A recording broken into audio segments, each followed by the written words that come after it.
disciples à monter dans la barque et à le précéder sur l'autre rive pendant qu'il enverrait les foules.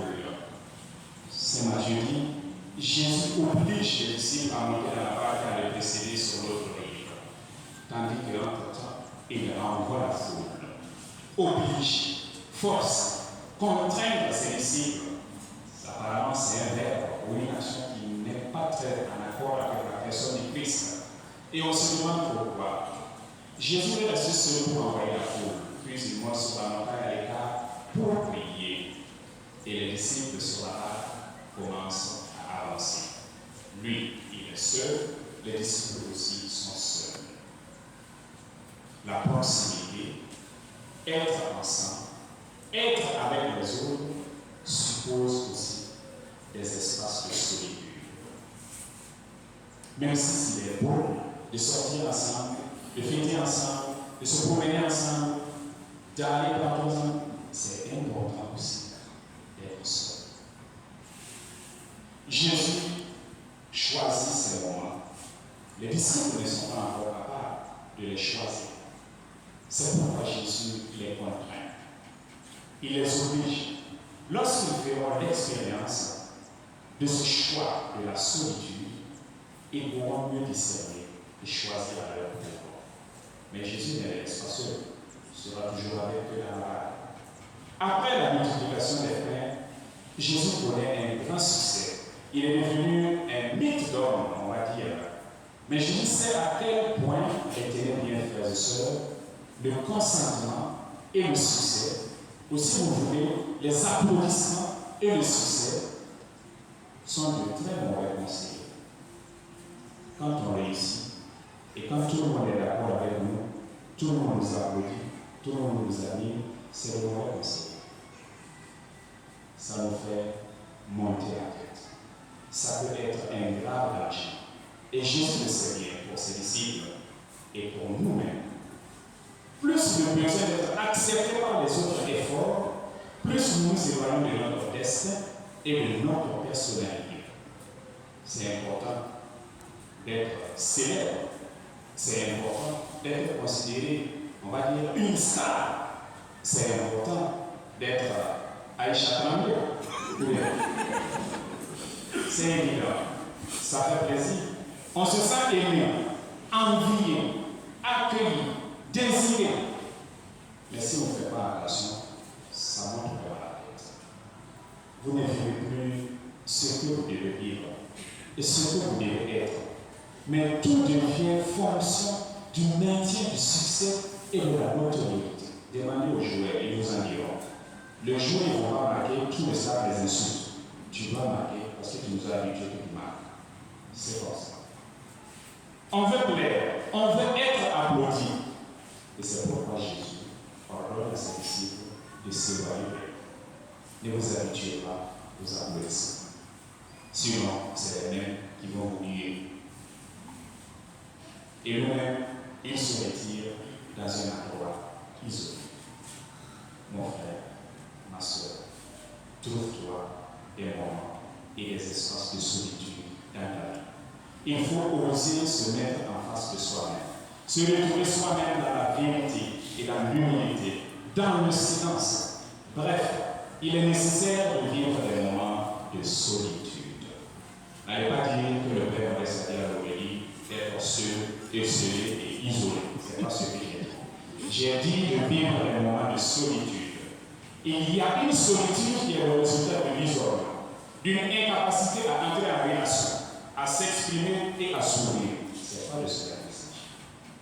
Il y a une solitude qui est le résultat d'un caractère difficile, impossible, égocentrique, narcissique, de celui qui ne voit que lui-même au centre de l'univers.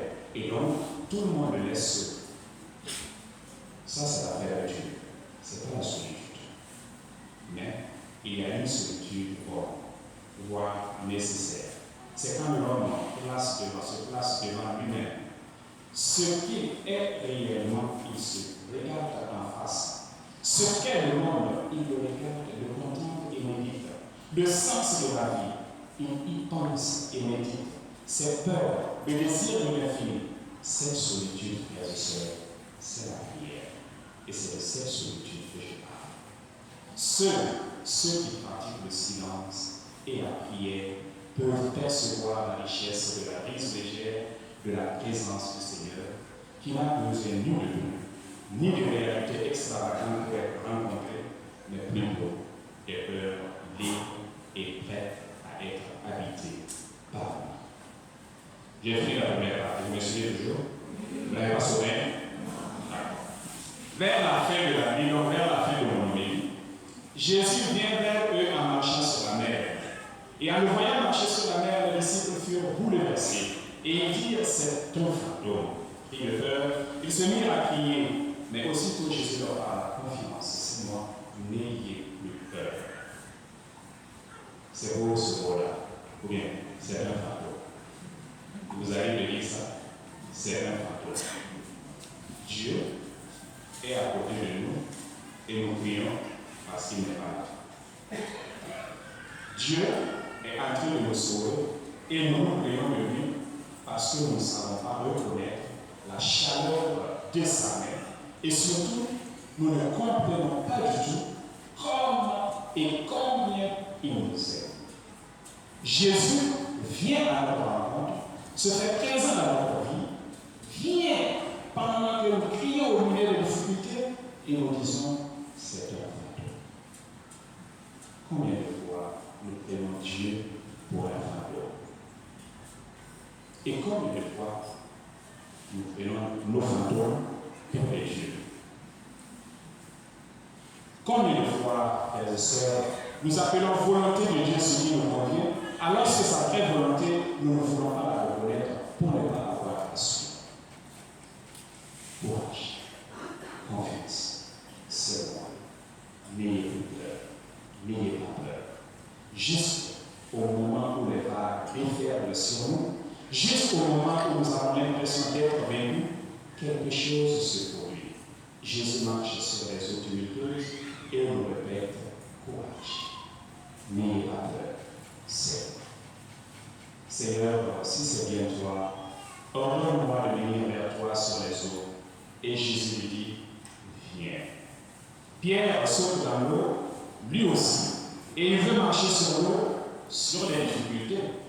Il fait confiance, il fait ses premiers pas, puis s'enfonce lamentablement dans le lac agité. Frères et sœurs, le courage ne suffit pas pour marcher sur les eaux du doute, des difficultés, de la peur. Et Pierre doit encore traverser les déserts de la passion pour pouvoir gravir. Jésus lui a dit, viens. Et Pierre pensait probablement que la commande, ou bien cet ordre-là, ne concernait pas lui seulement, mais aussi l'environnement extérieur. Pour lui, les circonstances devraient soudainement être favorables, donc la mer devait se calmer, l'eau devait être dure, bien solidifiée, pour que lui, il puisse voyager tranquillement vers le maître.